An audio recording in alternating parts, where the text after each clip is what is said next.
When you do wake up for suhoor, also make intention to set aside some time to pray the Tәھەjjүd salah. The Tәھەjjүd prayer is one of the most virtuous actions a believer can do.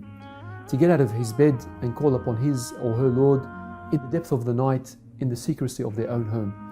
Allah subhanahu wa ta'ala states in the Quran that one of the signs of those who believe is تَتَجَافَى جُنُوبُهُمْ عَنِ الْمَضَاجِعِ يَدْعُونَ رَبَّهُمْ خَوْفًا وَطَمَعًا, that they arise from their beds supplicating their Lord in fear and aspiration. Not only is Tәھəjjүd a mark of your faith, but it's also the best time to call upon Allah subhanahu wa ta'ala.